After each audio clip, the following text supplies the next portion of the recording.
Hello everyone, আজকের ক্লাসে আপনাদের সকলকে স্বাগত। আমরা প্রিভিয়াস ক্লাসগুলোতে দেখেছি যে কিভাবে প্রেজেন্ট সিম্পলের সেন্টেন্স বানাতে হয়, কিভাবে প্রেজেন্ট সিম্পলের yes no questions and informative কোয়েশ্চেন্সগুলো বানাতে হয়।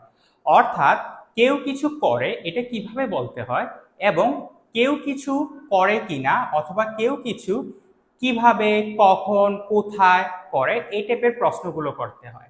আজকে আমরা দেখব পাস্ট সিম্পলের সেন্টেন্স, অর্থাৎ কেউ কিছু করেছিল অথবা কেউ কিছু করেছিল না এই কথাগুলো ইংলিশে কিভাবে বলতে হয় সেটা আমরা দেখব। যেমন কিনা আমি স্কুলে গিয়েছিলাম, সে খেয়েছিল, আমি এসেছিলাম, তোমার ছোট ভাই রান্না করেছিল। অর্থাৎ কেউ কিছু করেছিল, পাস্টে কেউ একটা কাজ সম্পন্ন করেছিল। এই কথাগুলো কিভাবে বলা যায় চলেন একটু দেখে নেওয়া যায়। খুবই সহজ। প্রথমে হচ্ছে আমাদের সাবজেক্টগুলো, অর্থাৎ যে কাজটা করেছিল সেটা হতে পারে I, you, we, they, he, she, it, অর্থাৎ যে কাজটা করেছিল সে শুরুতে, তারপর দিয়ে যেই কাজটা করা হয়েছিল অর্থাৎ ভার্ব, যেই কাজটা করা হয়েছিল সেটা। এখানে যেহেতু এটা পাস্ট সিম্পল তাই ভার্বগুলোর ভি টু ব্যবহার করব। আমরা ভার্বের ক্লাসে দেখেছিলাম আমাদের মেইন ভার্বগুলোর পাঁচটা চেহারা আছে বা পাঁচটা ফর্ম আছে, ওইখান থেকে ভি টু ফর্মটা আমরা এখানে ব্যবহার করব। প্রথমে আমাদের সাবজেক্টটা, তারপর ভি টু, তারপর দিয়ে বাকি অংশ বা এক্সটেনশন। যেমন আমি যদি বলি আমি একটা চিঠি লিখেছিলাম, কে লিখেছিল? আমি। আই রট আ লেটার, কি লিখেছিলাম? একটা লেটার লিখেছিলাম। তারপর দিয়ে আমি যদি বলি এই কাজটা সে করেছিল, কে করেছিল? সে। হি ডিড দিস ওয়ার্ক, এই কাজটা সে করেছিল।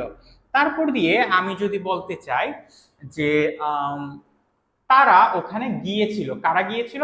তারা, তাহলে দে। কাজটা কি? যাওয়া। যাওয়া ইংলিশ গো, গো এর পাস্ট ফর্ম হচ্ছে ওয়েন্ট, তাহলে কি হবে?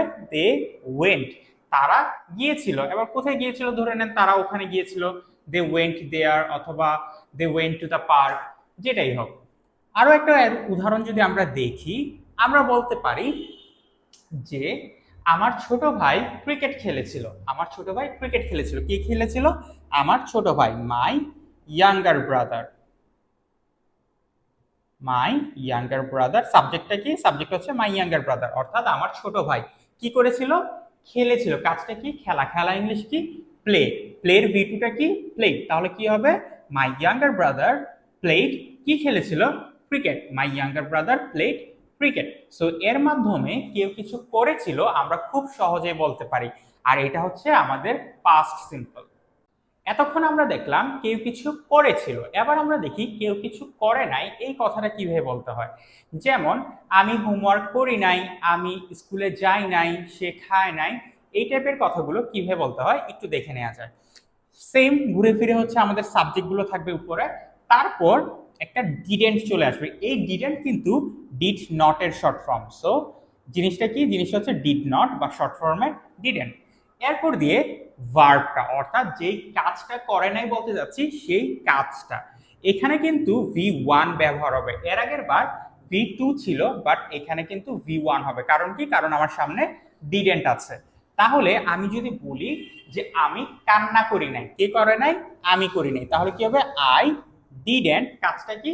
কান্না করা। কান্না করা ইংলিশ হচ্ছে ক্রাই। I didn't Cry. তারপর দিয়ে বললাম সে খায় নাই, কে খায় নাই? সে। সে ইংলিশ কি? হি। তারপর অটোমেটিক্যালি ডিডেন্ট, কাজটা কি ছিল? খাওয়া। খাওয়া ইংলিশ হচ্ছে ইট। হি ডিডেন্ট ইট। এরপর দিয়ে আমি বললাম যে তারা পার্কে যায় নাই, কারা যায় নাই? তারা। তারা ইংলিশ কি? দে। অটোমেটিক্যালি ডিডেন্ট চলে আসে, দে ডিডেন্ট, কাজটা কি? যাওয়া। যাওয়া ইংলিশ হচ্ছে গো। দে ডিডেন্ট গো, কোথায় যায় নাই? পার্কে। They didn't go to park. So এর মাধ্যমে আমরা দেখলাম কি করে কেউ কিছু করেছিল এবং কেউ কিছু করে নাই এই সেন্টেন্সগুলো ইংলিশে বলতে হয়।